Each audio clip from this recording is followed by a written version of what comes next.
If you don't fix yourself now, 2025 will fix you. And trust me, it won't be gentle. Life doesn't knock, it breaks the door down. You think you've got time, time is bleeding. Every scroll, every toxic relationship, every excuse, it's draining your future. You don't need a man, you don't need a miracle. You need a mirror. Look into it and say this out loud: I refuse to be average.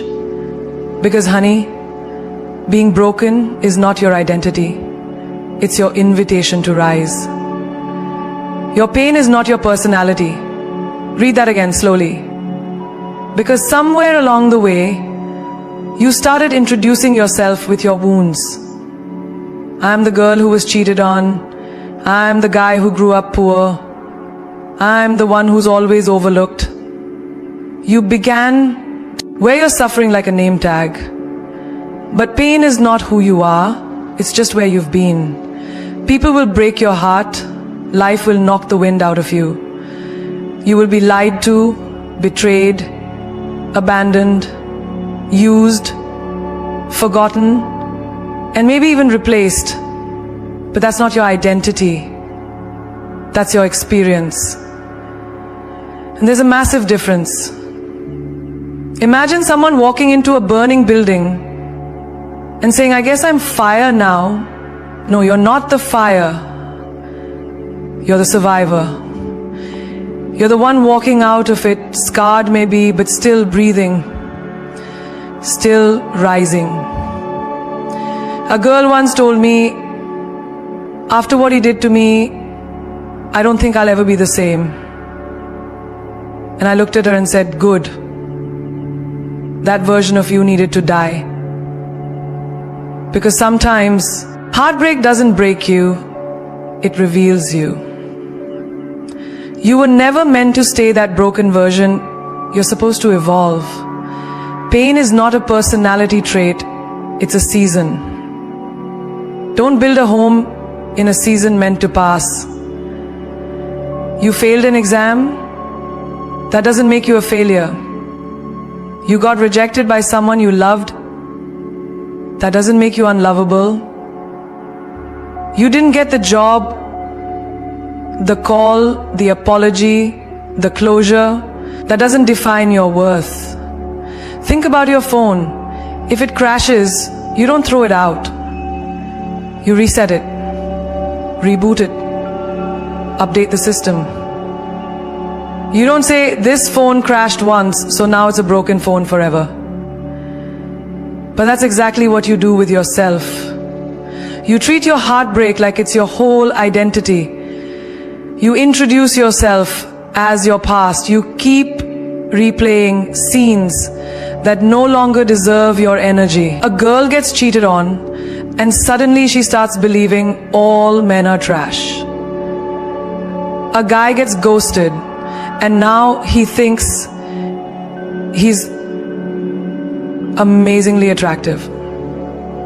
A girl gets ghosted, and now he thinks he's not good enough. One loss and the whole system crashes. Why? Because we've been taught to feel deeply, but not taught how to heal deeply. Let me tell you something dangerous and beautiful. Your pain is valid, but it's not permanent. Your suffering is real, but it's not the full story. You are more than what happened to you. You are the comeback, not the setback. You are the strength that rose from chaos, not the chaos itself. That anxiety attack you had last week, that's not who you are. That's something you experienced.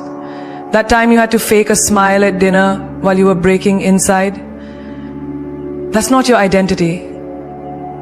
That's your endurance. People love to box you into your trauma. They'll say, oh, she's the one with daddy issues. Or he's been through a lot, so he's just like that. Don't let their low understanding of your high potential define you. Don't let temporary storms convince you that you are a storm. A woman who cried herself to sleep for 3 months can still build an empire. A man who once begged someone to stay can still learn to walk away with dignity. You want to truly win in life? Then stop introducing yourself with your wounds. Start showing up with your healing. Say, yeah, that happened, but I'm not that anymore.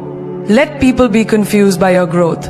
Let them try to recognize you and fail. Let your glow up be so loud it drowns out your old pain. You are not the heartbreak. You are the healing. You are not the mistake. You are the wisdom. You are not the scar. You are the skin that grew stronger over it. The next time someone tries to remind you of your pain, smile and say, "Thank you. That was the chapter that made me the author of my strength." Healing is your responsibility, not anyone else's. Let that sink in. Not your mother's job, not your ex's apology, not your friend's reassurance. It's on you. And that truth might sting at first, but it will set you free. Because the moment you take full ownership of your pain, you also take full power to transform it. Blaming others keeps you chained to the story. Owning it puts the pen back in your hand. Think about it. You break a leg, and sure, the person who pushed you might be responsible for the injury. But are they going to do your rehab for you? Will they feel the ache when you try to walk again? No.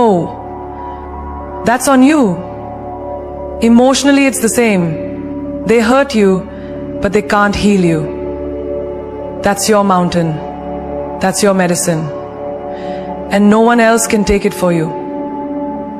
I remember a woman who was abandoned by the love of her life. He just left her, no warning, no goodbye.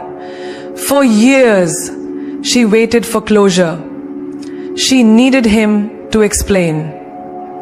She thought healing would begin when he said, "I'm sorry." But he never did.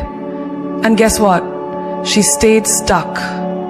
Until one day she realized, I'm letting a man who walked away control the rest of my story.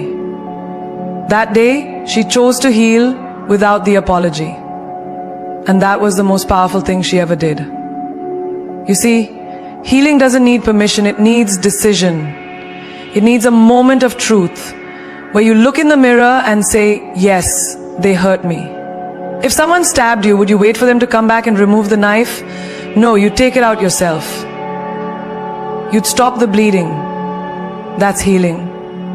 And it's ugly, lonely, quiet work. But it's yours. Too often we wait for people to fix what they broke.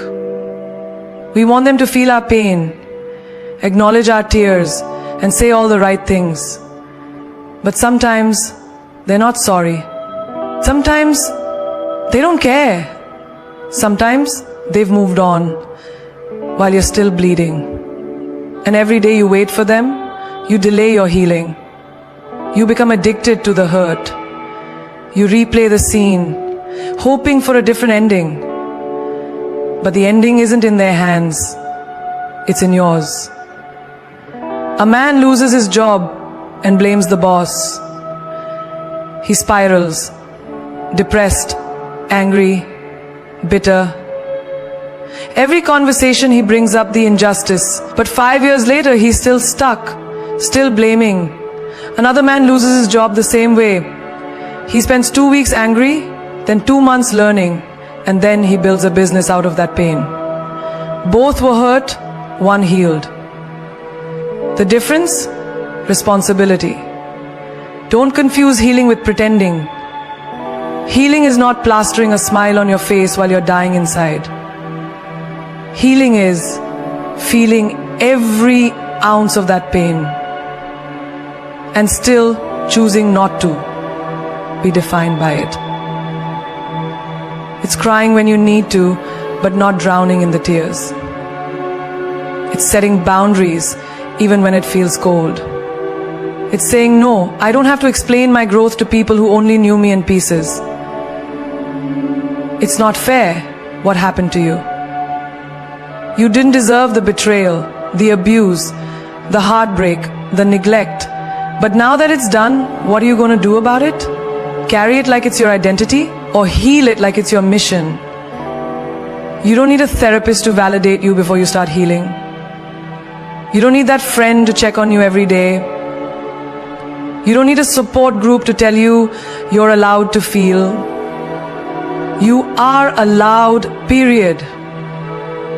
You are powerful enough to sit with your own pain and say, I will rise. Not because they help me, but because I help myself. Healing isn't beautiful in the beginning. It's raw, it's messy. It's mornings you can't get out of bed, nights you scream into pillows. But slowly it becomes strength. It becomes a silent kind of confidence. The kind that doesn't need revenge, attention, or explanations. The kind that glows. The kind that whispers, I don't need you to fix me. I already did.